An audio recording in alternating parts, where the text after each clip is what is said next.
Joining me now, Jon Seaton, Republican strategist and former political operative for presidential campaigns for Lindsey Graham, John McCain, and George Bush. So down to two right now. Let's start with Tom Emmer, a representative from Minnesota. He's the House Majority Whip. He's been in Congress since 2014. He was described by some as the weak favorite going into this. What do you think qualifies him, and can he get the support once we take this to a vote?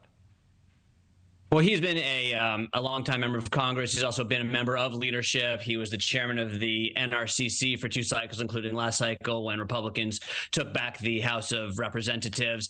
He's well-liked in the conference. He has a good demeanor. He's worked very hard, traveled all around the country to campaign on behalf of Republican incumbents and challenger candidates. So he's developed a lot of goodwill within the Republican conference. And as we can see, he has received the most votes and received more votes every time so far. It'll be very interesting to see if we can put this away with the 5th vote, and then, as was mentioned, get 217 votes from the conference to have enough to win on the floor. Quickly, before I talk about Representative Johnson, Tom Emmer has not endorsed Trump in the 2024 primary. Do you see that being a problem for him?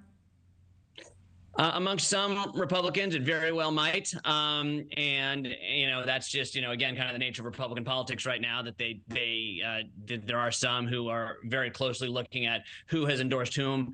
But again, when you look at people who have been leaders within the conference who have, again, gone out on the road to campaign for a large number of Republican candidates, Tom Emmer certainly fits the bill. And at some point, the party does need to coalesce around a speaker. Let's talk about Representative Mike Johnson, the other man left standing in this now 2-man race to become the nominee. He's a Republican from Louisiana. He was elected in 2016, vice chair of the House Republican Conference. What more do we know about Representative Johnson? Again, a newer member, but has been a part of leadership, has developed good relationships. I am not certain that he has the same fundraising abilities as a Congressman Emmer.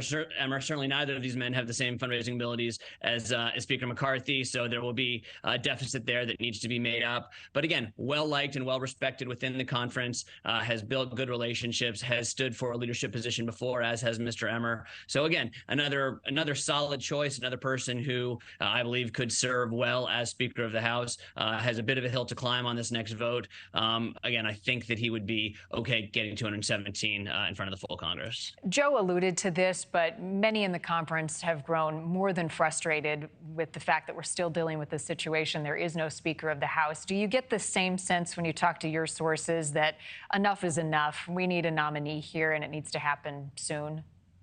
Oh yeah, I think it's long past time. As I've said to you, Marni, for several weeks now, it was a blunder to vacate the speaker and to start. Speaker McCarthy was doing a very good job and had been a good leader of the conference. But we are where we are, and it's time to get back to work. There are big and pressing issues facing Congress. We have fund government. We have big issues in terms of international affairs and foreign policy. So yeah, it's time to get back to work. It's time to nominate someone, get them that 217 vote number on the floor of the House of Representatives, and get back to work. John, Republicans don't want to rely on Democrats, just like Democrats don't want to rely on Republicans in a situation like this. But is there a scenario where they might have to? That was probably as close as we were going to come was last week when Mr. McHenry was kind of floated as a possible consensus choice, at least for the end of the year. That was shot down pretty quickly. And so once again, I think that we're a long ways from there too. I think everyone is very hopeful that out of this meeting will emerge with either Mr. Emmer or Mr. Johnson, who gets to the 217 plateau. If not, it's back to the drawing board, and perhaps there will be discussion of a consensus candidate, but I think that's extremely hard to do as well. So I think that Republicans for now are determined to stay the course and to find someone within the conference who can get 217 Republican votes. Kevin McCarthy has called this all an embarrassment. Obviously, he's taking some of what happened personally because he was the one who was ousted. But how long before the black eye heals on the conference? Will it do so before 2024? I think it's going to have to. Not only are there big issues to deal with in terms of governing, then there's a crucial election. It's a very narrow majority, and so if Republicans hope to keep the majority, they're going to have to show that we can govern effectively, that we can work to pass legislation, and that we can not just work across the aisle but work together. So I think it's going to have to. I do think that people do have relatively short attention spans when it comes to things like this. I don't know when a speaker is going to be elected, but shortly thereafter, I think it'll be back to work. And I think everyone's hopeful, at least on the Republican side, that we won't be talking about this a whole lot come, fall of 2024. Yeah. Thank you for watching. Go to newsnationnow.com to find News Nation on your television provider. And don't forget to click the red subscribe button below to get more of News Nation's fact-driven, unbiased coverage.